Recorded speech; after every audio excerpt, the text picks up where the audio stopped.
Well, hello there, and this is Auntie, and I am here to do my review of 90 Day Fiance Before the 90 Days, Season 4, Episode 12. If this is your first time being here, please like, comment, and subscribe to my channel. And to all of my new subscribers, thank you all so much for joining the family. And to all of my nieces and nephews who have been here with me for the long haul, thank you all so much for your continued support. If I had to rate this week's episode, I would rate it a C, okay, for cursing. Let me get into this episode. The first couple that I want to talk about is Stephanie and Erica. Stephanie and Erica have basically broken up, okay? They basically, Stephanie had called her mom and she was supposed to come out. And she called her mom, had her mom on Skype, and Erica was there holding her hand to support her. And she backed out of it and told her mother that she had a secret to tell her, or a confession to make, if you will. And that confession was that she went shark diving.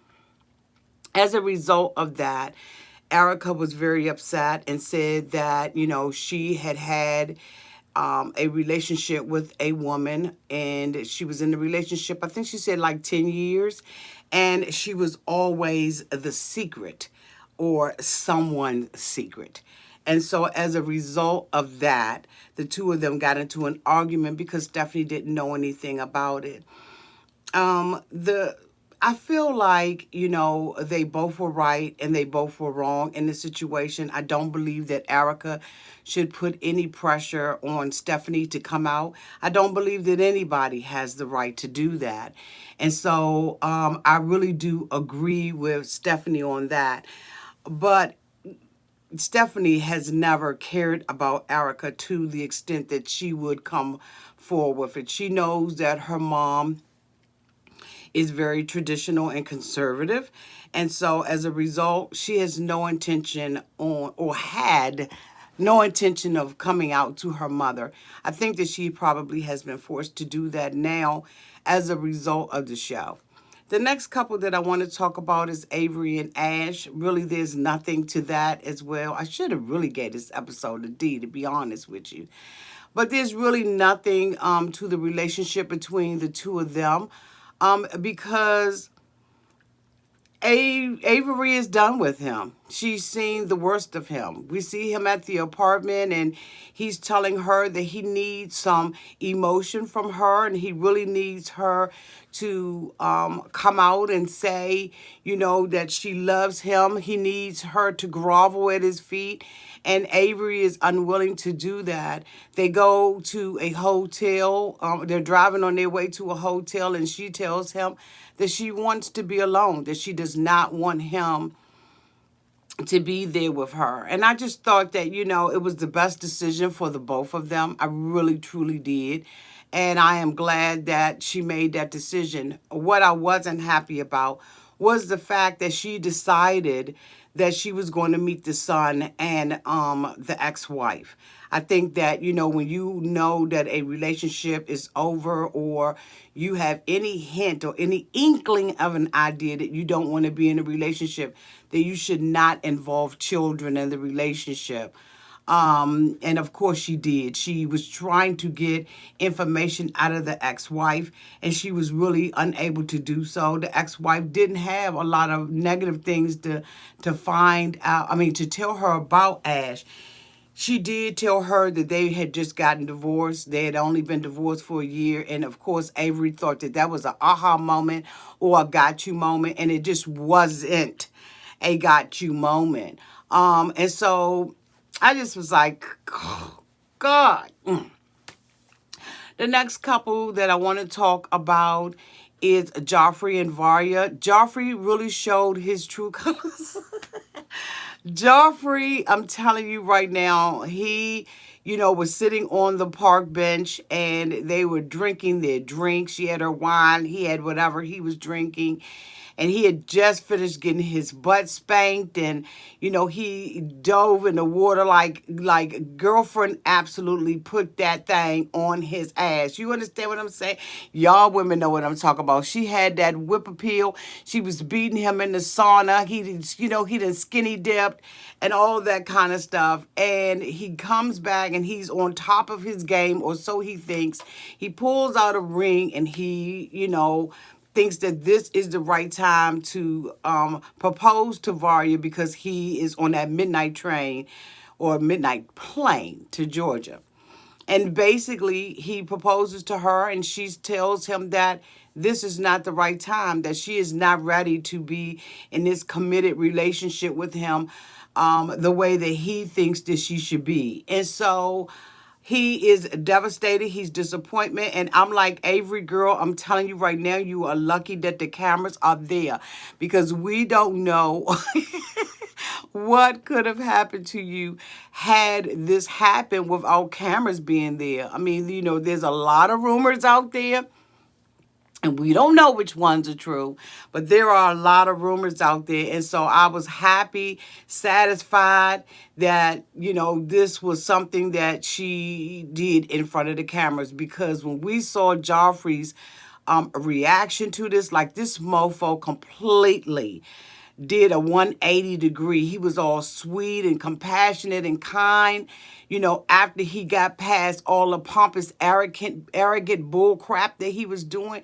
He was, fine at that point. But I'm going to tell you, when she said, I don't want to be with you, this is not a relationship that's viable for me, this mofo went the hell off. So, he, started treating her bad. They went past a restaurant on the way to the airport because, at this point it's time for him to go.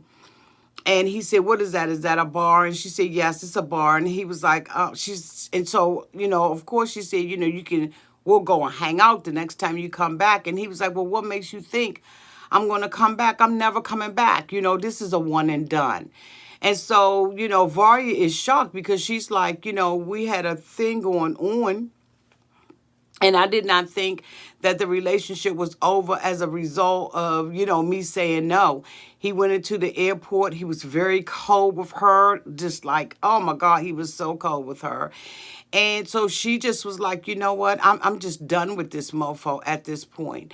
And so she was sitting there and she thought about it and she ran behind him. And he was like, you are basically coming in here based on your emotions. This is not something you truly want. I am extremely hurt by the rejection of my proposal, and I don't want to be with you anymore. I just want to go to the United States and live my best life without you. And I'm just like, that was just really, really cold of him to treat the young lady like that. Of course, you all know that they were not invited, allegedly, to the tell-all. And from the footage that a lot of us saw, it looks like, they weren't there. But there's allegations that Varriya decided that since Joffrey was not going to be on the show, she wasn't either. So I don't know whether or not this couple is still together or not, but I'm hoping that they aren't, because he truly did show his true colors. The next couple that I want to talk about is Ed and Rosemarie. Rosemarie sat down there and she said, I'm done. I'm done. Okay?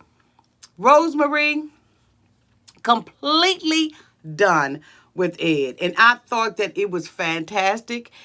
Again, every Beyonce song, every woman empowerment song that has ever been made and created on this earth, okay, was playing in the background for all of us. She basically told Ed that she had given him an opportunity, that he was not real with her, that he embarrassed her, and she was hoping that the next young woman that he dates, that he does not treat her the same. Ed, of course, got up from the table with his pompous ass, okay, because he thought that he was, the man in charge. He thought that he was God's gift to Rosemarie, and that that she was only using him for his money. And Rosemarie sat there in that chair and proved to us like to us, okay, that she absolutely was not in it for the money. She was actually in it for love. And so, you know what, to all of those people who were like, Rose is poor and Rose is this and Rose is that, Rose has proven all of us wrong. Rose is a woman who is rich in integrity, rich in character, rich in no, okay? Ooh, excuse me, y'all. Rose basically, like, kudos to Rose. It was devastating. He said he had never seen her like that. He couldn't believe that. And of course, now he is crying and he is brokenhearted and all of that kind of stuff. It is what it is with him. The next couple that I want to talk about is Dave and Varriya. I mean, Dave and Lana. Of course, we all have seen that Dave has met Lana, but before that, Dave was, had already talked to a private investigator. He did not believe what the private investigator had said to him. He got home and he opened up that laptop and he had a conversation, okay, with Lana. Lana told him, you know what, bitch, I'm shy. So can you can you give me another chance? And so he hops on the plane because allegedly he's a millionaire. He hops on the plane and he flies back out to the Ukraine. He arrives on a Friday, opens up his laptop, has a conversation with the laptop, and guess what? Bam! Lana says that she will have to see him on Monday because this weekend she will be going to hockey games for her nephew. She also told Dave that she is living with her sister. So Dave is upset about this because he's like, she stood me up again and I really want to find out what is going on with her. So he goes and gets an interpreter, right?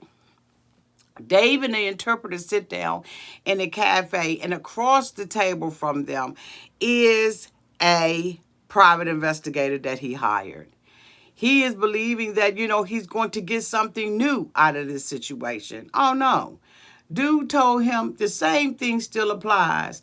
When the investigator started telling Dave that Lana appeared to be running a scam on him, that she appeared to have other men, at least other men, David felt like he was giving his opinion. But this guy said that he is so used to men coming over and doing the same thing and not believing him. So when Dave kirked out and did a Trump and said, a Trump on The Apprentice and said, you're fired, it did not faze the private investigator at all. The person that was fazed by it was the interpreter because she had to abruptly get up and leave the table, which is something I'm sure that she is not accustomed to doing. This allegedly, this mofo, or there's rumor out there that prior to when Dave came back home and he had hired the investigator, there's rumors or allegations that this investigation caused this firm to push Lana into his arms. They did not want their life exposed or their business exposed. And so they made Lana go and see him. Now, as we all know from a previous video, the two of them have already met. He proposed to her. And I don't know if anything else came out of that. I don't believe that she was on the reunion or on the tell-all. I don't know what is going on with the two of them. But I tell you what, we're just tired at this point. No, I do not. Okay, this is the end of my review. Thank you all so much for being here. If you are noticing that I seem a little bit scatterbrained or not really into this, I'm not. Because for all of you all, for the 1,000 and some odd people who were out here with me on Sunday as I begin to recap this, my video went down in the middle of me talking. And I found out that I was copyright striked by Discovery Channel. Okay? TLC. Little old me, they decide that, I have, violated some type of, I don't know. I am really absolutely trying to think the best in this situation. I don't want it to be negative. For all of you all who hate Auntie and hit the thumbs down button, maybe you think it's my karma. Maybe you think this is what you deserve. You can think whatever it is that you want to think about the situation. I believe that TLC, because of the leak, that they have been just doing general sweeps. And because I had it titled the way that I had it titled, as I have grown accustomed to doing for the last 3 years, because of the leak tell all, they just swept through and I was caught up in the sweeping. I am indeed trying to fight this copyright strike so that I can come out. So what does that mean to you? That means that Auntie is in fucking YouTube jail. That means that I can no longer do live feeds on this channel. And I apologize to everybody who looks forward to it. I will continue to upload videos. But let me tell you what the catch is, okay? Where there's a will, damn it, there's a way. I do have a second channel that was previously named Auntie's Advice, a channel for women. That channel name has now been changed, and it is now called Get Your Life with Auntie's Advice Live. Yes, you can hit that link. I'm going to put it down in the description box. And when you want to see Auntie live and you want me to talk about all those things, 90 Day Fiance, okay, in a live form, meet me there if you don't beat me there. So, yeah, I am feeling some kind of way about, them striking my channel and everything. You know what? But it's par for the course. And I'm not going to be bitter or anything like that about it. I'm not going to drag them for filth and to say anything negative about them. I'm not even mad about it. Sometimes you get caught up in the sweep. This is part of the game. It just is what it is. So if you would like to see Auntie's Advice and you want to see me live, please come over there. Visit me there. I'll be there tonight, as a matter of fact. And so you can come out and visit me and we can continue our live feed. To all of my members, thank you all so much for being so supportive during this time. I will try to do as many videos as I can. So that you all can still be able to live chat down at the bottom. No, it won't be the same, but you can follow me over to my other channel and we can still get it on, get it popping over there. But yeah, this week, I got to recover a little bit, you know what I'm saying? Because I am feeling some kind of way, although I am not angry. And I don't want anybody else to be angry or to bash Discovery Channel or TLC or Sharp Entertainment. This is not what this is about. I am telling you this because I know that all of you all who have been with me for a long time, you know my moods and you know when, I'm up and when I'm down, and I want to make sure that I continue to be transparent with you about what's going on. To all of my haters, trust and believe me, the hate will make me great. Bitch, I got a whole lot of stuff that's coming up. And so you continue to hate on hater because it's not going to hurt me whatsoever. You cannot keep a good woman down. And bitch, I'm a good woman. Okay? All day, all night long. Okay, I love you all so much, and I thank you so much for watching this review. Again, if I had to rate this episode of 90 Day Fiance, I would rate it a C-, bitch. Okay, y'all have a great night, and love you all to pieces. Bye-bye.